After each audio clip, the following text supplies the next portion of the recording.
السلام علیکم۔ میں آپ کا میزبان Rais Ahmed Saeedi network channel میں آپ سب کا تہہ دل سے استقبال کرتا ہوں۔ دوستو، پوری سیرت پر ویڈیو سیریز بن رہی ہے۔ دوستو، میں آپ لوگوں سے پرخلوص گزارش کرتا ہوں کہ آپ لوگ ہماری ویڈیوز کو زیادہ سے زیادہ شیئر کریں اپنے دوستوں احباب تک، تاکہ ہماری حوصلہ افزائی ہو۔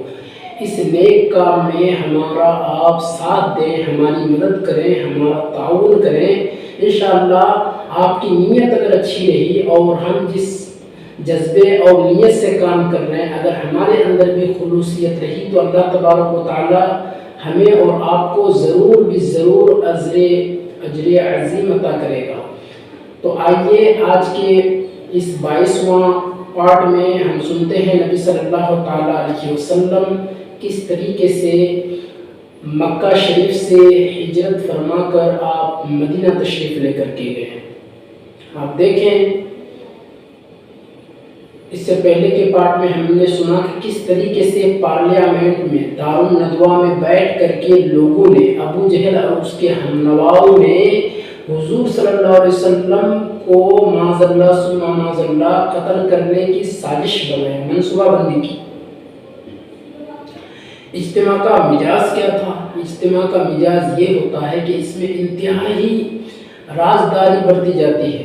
یعنی جب پارلیمنٹ میں کوئی سنسنی خیز معاملہ، دارالندوہ میں کوئی سنسنی خیز معاملہ پیش ہوتا ہے، تو اس کو انتہائی رازداری کے ساتھ پوشیدہ رکھا جاتا ہے۔ چنانچہ اور ظاہری سطح پر کوئی ایسی حرکت سامنے نہیں آنے دی جاتی جو روزمرہ کے معمول کے خلاف اور عام عادات سے ہٹ کر ہوتا۔ کوئی شخص خطرے کی بو سونگھ نہ سکے اور کسی کے دل میں خیال نہ آئے کہ یہ خاموشی کسی خطرے کا پیش خیمہ ہے۔ یہ قریش کا مکر یا داؤ پیچ تھا، مگر یہ مکر انہوں نے اللہ کے ساتھ کیا تھا، اس لیے اللہ تعالیٰ نے انہیں ایسے ڈھنگ سے ناکام کیا کہ وہ سوچ بھی نہیں سکتے تھے۔ چنانچہ جب نبی صلی اللہ علیہ وسلم کے قتل کی مجرمانہ قرارداد طے ہو چکی، تو حضرت جبرائیل علیہ السلام اپنے رب تبارک و تعالیٰ کی وحی لے کر کے آپ صلی اللہ علیہ وسلم کی خدمت میں حاضر ہوئے، اور آپ صلی اللہ علیہ وسلم کو قریش کی سازش سے آگاہ کرتے ہوئے بتلایا کہ اللہ تعالیٰ نے آپ کو یہاں سے روانگی کی اجازت مرحمت فرمائی ہے، اور یہ کہتے ہوئے ہجرت کے وقت کی تعین بھی فرما دی کہ آپ صلی اللہ علیہ وسلم یہ رات اپنے اس بستر پر نہ گزاریں جس پر اب تک گزارتے تھے، بلکہ اس اطلاع کے بعد نبی صلی اللہ علیہ وسلم ٹھیک دوپہر کے وقت ابو بکر صدیق رضی اللہ تعالیٰ عنہ کے گھر تشریف لے گئے، تاکہ ان کے ساتھ ہجرت کے سارے پروگرام اور مرحلے طے فرما لے۔ حضرت عائشہ، ماں عائشہ صدیقہ رضی اللہ تعالیٰ عنہ کا بیان ہے کہ ٹھیک دوپہر کے وقت ہم لوگ ابو بکر صدیق رضی اللہ تعالیٰ عنہ کے مکان میں بیٹھے تھے کہ کسی کہنے والے نے ابو بکر صدیق سے کہا، یہ رسول اللہ صلی اللہ علیہ وسلم سر ڈھان کے تشریف لا رہے ہیں۔ یہ ایسا وقت تھا جس میں آپ صلی اللہ علیہ وسلم تشریف نہ لایا کرتے تھے۔ ابو بکر صدیق رضی اللہ تعالیٰ عنہ نے کہا، میرے ماں باپ آپ پر قربان، آپ صلی اللہ علیہ وسلم اس وقت کسی اہم مسئلے ہی کی وجہ سے تشریف لائے ہوں گے۔ حضرت ماں عائشہ صدیقہ رضی اللہ تعالیٰ عنہ بیان کرتی ہیں کہ رسول اعظم صلی اللہ علیہ وسلم تشریف لائے، اجازت طلب کی، آپ صلی اللہ علیہ وسلم کو اجازت دی گئی اور آپ صلی اللہ علیہ وسلم اندر داخل ہوئے۔ پھر ابو بکر صدیق رضی اللہ تعالیٰ عنہ سے فرمایا، تمہارے پاس جو لوگ ہیں انہیں ہٹا دو۔ ابو بکر صدیق رضی اللہ تعالیٰ عنہ نے کہا، آپ کی اہل خانہ ہی ہیں، آپ پر میرے ماں باپ فدا ہوں، قربان ہوں۔ اے اللہ کے رسول، آپ صلی اللہ علیہ وسلم نے فرمایا، اچھا تو مجھے روانگی کی اجازت مل چکی ہے۔ اے ابو بکر نے کہا، ساتھ اے اللہ کے رسول، میرے ماں باپ آپ پر قربان فدا ہوں۔ آپ صلی اللہ علیہ وسلم نے فرمایا، ہاں، یہ بخاری شریف کی روایت ہے۔ اور ہجرت کے لیے دیکھیے، کس طریقے سے حضور صلی اللہ تعالیٰ علیہ وسلم نے منصوبہ بندی کی. اس کے بعد ہجرت کا پروگرام طے کر کے رسول اعظم صلی اللہ علیہ وسلم نے اپنے گھر تشریف لائے اور رات کی آمد کا انتظار کرنے لگے. بیعت عقبہ ثانیہ 13 ذی الحجہ نبوت کے 13ویں سال میں ہوئی. اس کے بعد 2-3 ماہ کی مدت میں تمام مسلمان مکہ سے ہجرت کر گئے. اب صرف 3 افراد یعنی حضرت صلی اللہ علیہ وسلم، حضرت ابوبکر صدیق اور حضرت علی ابھی مکہ میں باقی رہ گئے. حضرت ابوبکر رضی اللہ تعالیٰ عنہ نے ہجرت کا ارادہ ظاہر کیا تو حضور صلی اللہ علیہ وسلم نے فرمایا جلدی نہ کرو، شاید اللہ تعالیٰ تمہیں یہ ساتھی عطا فرمائے. حضرت ابوبکر صدیق رضی اللہ تعالیٰ عنہ کو امید ہو گئی کہ وہ ساتھی حضور صلی اللہ علیہ وسلم کے خود ہیں. چنانچہ انہوں نے 2 اچھی نسل کی اونٹنیاں خریدی اور انہیں سفر کے لیے تیار کیا. حضرت علی رضی اللہ تعالیٰ عنہ سے روایت ہے کہ حضور صلی اللہ علیہ وسلم نے حضرت جبرائیل امین سے پوچھا میرے ساتھ سفر ہجرت میں کون ہوگا. انہوں نے بتایا ابو قحافہ کا بیٹا ابوبکر صدیق. حضور صلی اللہ علیہ وسلم نے بوقت ہجرت حضرت علی رضی اللہ تعالیٰ عنہ کو پیچھے چھوڑا محض اس لیے کہ اہل مکہ کی جو امانتیں ان کے پاس تھیں وہ لوٹا دیں اور پھر ہجرت کریں. امانتیں اسی وقت لوٹانے سے راز فاش ہونے کا اندیشہ تھا. حضرت جبرائیل علیہ السلام نے قریش کے ارادوں سے حضور صلی اللہ علیہ وسلم کو باخبر کرتے ہوئے کہا کہ آج رات آپ صلی اللہ علیہ وسلم اپنے بستر مبارک پر نہ سوئیں. یہ سن کر حضور اکرم صلی اللہ علیہ وسلم نے عین دوپہر کے وقت چہرے پر کپڑا ڈالے ہوئے حضرت ابوبکر صدیق رضی اللہ تعالیٰ عنہ کے گھر تشریف لے گئے اور فرمایا کچھ مشورہ کرنا ہے، سب کو ہٹا دو. حضرت ابوبکر نے کہا کہ صرف میری بیٹیاں ہیں، یعنی حضرت عائشہ صدیقہ سے حضور صلی اللہ علیہ وسلم کی شادی ہو چکی تھی. آپ صلی اللہ علیہ وسلم نے فرمایا مجھ کو ہجرت کی اجازت ہو گئی ہے، مل گئی ہے. عرض کیا یا رسول اللہ میرے بارے میں کیا حکم ہے؟ فرمایا تم ساتھ چلو گے. عرض کیا میں نے اس غرض کے لیے 2 اونٹنیاں تیار کر رکھی ہیں، ان میں سے جو پسند ہو وہ آپ کے لیے حاضر ہے. فرمایا اچھا مگر قیمت کے ساتھ. واقدی ایک بہت بڑے تاریخی اور سیرت نگار ہے. واقدی کا نام قصوہ اور ابن اسحاق نے جدعہ لکھا ہے. واقدی نے قصوہ لکھا ہے اور ابن اسحاق نے اونٹنی کا نام جدعہ لکھا ہے. حضرت ابوبکر صدیق رضی اللہ تعالیٰ عنہ نے پہلے ہی سے ایک راستوں کے ماہر شخص عبداللہ بن اریقت کا اجرت پر انتظام کر رکھا جو بنی الدیل سے تعلق رکھتا تھا. اگرچہ مشرک تھا مگر قابل اعتماد تھا. اونٹنیاں اس کے حوالے کی اور کہا کہ کس جگہ بلایا جائے پہنچ جانا.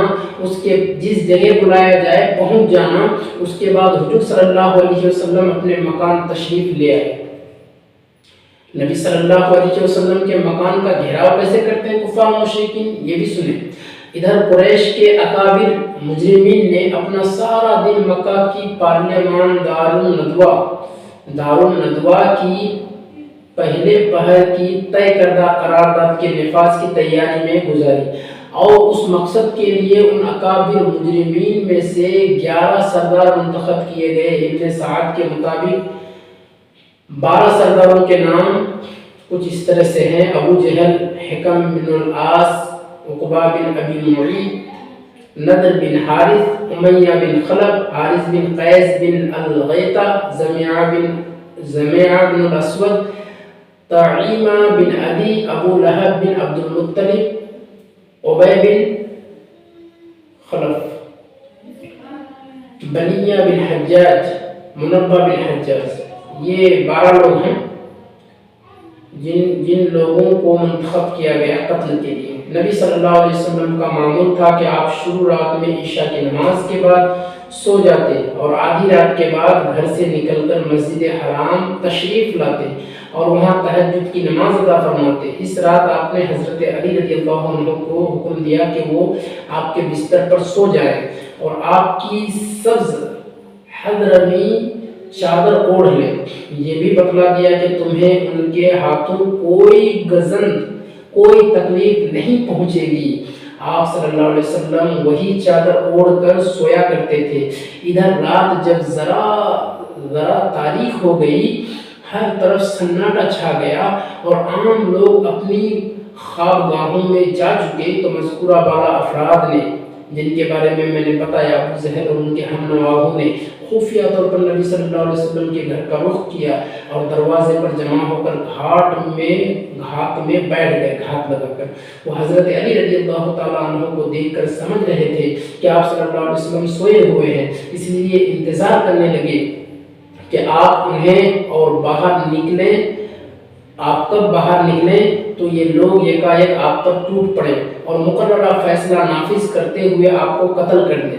چنانچہ ان لوگوں کو پورا وثوق اور پختہ یقین تھا کہ ان کی یہ ناپاک سازش کامیاب ہو کر رہے گی، یہاں تک کہ ابو جہل نے بڑے متکبرانہ اور پرغرور انداز میں مذاق و استہزاء کرتے ہوئے اپنے گھیرا ڈالنے والے ساتھیوں سے کہا، محمد صلی اللہ علیہ وسلم کہتا ہے کہ اگر تم لوگ اس کے دین میں داخل ہو کر اس کی پیروی کرو گے تو عرب و عجم کے بادشاہ بن جاؤ گے، پھر مرنے کے بعد اٹھائے جاؤ گے تو تمہارے لیے اردن کے باغات جیسی جنتیں ہوں گی، اور اگر تم نے ایسا نہ کیا تو ان کی طرف سے تمہارے اندر ذبح کے واقعات پیش آئیں گے، پھر تم مرنے کے بعد اٹھائے جاؤ گے اور تمہارے لیے آگ ہوگی جس میں جلائے جاؤ گے۔ بہرحال اس سازش کی نفاذ کے لیے آدھی رات کے بعد کا وقت مقرر تھا، اس لیے یہ لوگ جاگ کر رات گزار رہے تھے اور وقت مقررہ کے منتظر تھے، لیکن اللہ اپنے کام پر غالب ہے، اسی کے ہاتھ میں آسمانوں اور زمین کی بادشاہت ہے، وہ جو چاہتا ہے کرتا ہے، جسے بچانا چاہے کوئی اس کا بال بیکا نہیں کر سکتا، اور جسے پکڑنا چاہے کوئی اس کو بچا نہیں سکتا۔ چنانچہ اللہ تعالیٰ نے اس موقع پر وہ کام کیا جسے ذیل کی آیت کریمہ میں جو بیان کر رہا ہوں آپ اس کو سمجھ سکتے ہیں۔ وَإِذْ يَمْكُرُ بِكَ الَّذِينَ كَفَرُوا لِيَثْبِتُوكَ، یہ پوری آیت ہے۔ وہ موقع یاد کرو جب کفار تمہارے خلاف مکر کر رہے تھے تاکہ تمہیں قید کر دیں یا قتل کر دیں یا نکال باہر کریں، اور وہ لوگ داؤ چل رہے تھے اور اللہ بھی داؤ چل رہا تھا، اور اللہ سب سے بہتر داؤ چلنے والا ہے، خفیہ تدبیر کرنے والا ہے، سب سے بہتر تدبیر کرنے والا ہے اللہ تعالیٰ۔ رسول صلی اللہ علیہ وسلم اپنا گھر چھوڑتے ہیں۔ بہرحال قریش اپنے پلان کے نفاذ کی انتہائی تیاری کے باوجود فاش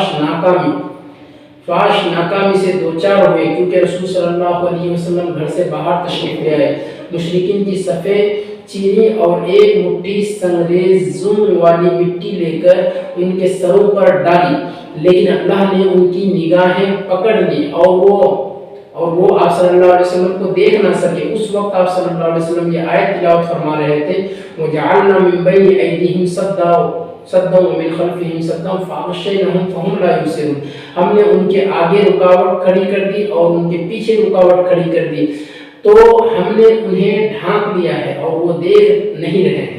اس موقع پر کوئی بھی مشرک باقی نہ بچا جس کے سر پر آپ صلی اللہ علیہ وسلم نے مٹی نہ ڈالی ہو۔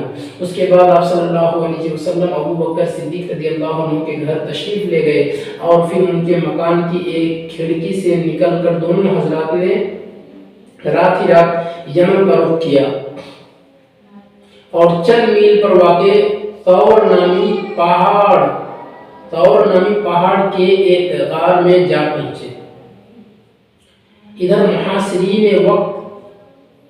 محاصرین وقت کا سفر کا انتظار کر رہے تھے، اس وقت کا انتظار کر رہے تھے، لیکن اس سے ذرا پہلے انہیں اپنی ناکامی و نامرادی کا علم ہو گیا۔ ہوا یہ کہ ان کے پاس ایک غیر متعلق شخص آیا اور انہیں آپ صلی اللہ علیہ وسلم کے دروازے پر دیکھ کر پوچھا کہ آپ لوگ کس چیز کا انتظار کر رہے ہیں؟ انہوں نے کہا محمد صلی اللہ علیہ وسلم کا۔ اس نے کہا آپ لوگ ناکام و نامراد ہوئے، اللہ کی قسم محمد صلی اللہ علیہ وسلم تو آپ لوگوں کے پاس سے گزرے اور آپ کے سروں پر مٹی ڈالتے ہوئے اپنے کام کو گئے.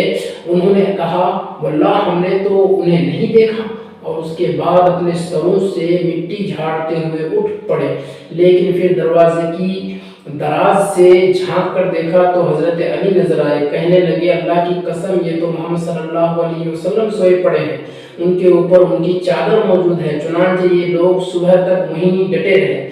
ادھر صبح ہوئی اور حضرت علی بستر سے اٹھے تو مشرکین کے ہاتھوں کے طوطے اڑ گئے. انہوں نے حضرت علی رضی اللہ تعالیٰ عنہ سے پوچھا کہ رسول صلی اللہ علیہ وسلم کہاں ہیں؟ حضرت علی نے کہا مجھے معلوم نہیں. نبی صلی اللہ علیہ وسلم کی ہجرت کس طریقے سے ہوئی آپ دیکھیں. مذکورہ قسم کے اجتماع، یہ جو جتنے لوگ تھے ان کا مزاج کیا ہوتا ہے؟ بہت ہی آزادانہ ہوتا ہے. اب اس پر انشاءاللہ ہم آگے روشنی ڈالیں گے تاکہ آپ لوگ اچھی طریقے سے یہ پوری سیرت کو صحیح طور پر سمجھ سکیں. دوستو امید کرتا ہوں کہ یہ پارٹ بھی آپ کو بہت پسند آئی ہوگی. انشاءاللہ ملتے ہیں نیکسٹ پارٹ میں، اور پھر پوری ہجرت کے واقعات کے ساتھ میں حاضر ہوں گا انشاءاللہ. اللہ تبارک و تعالیٰ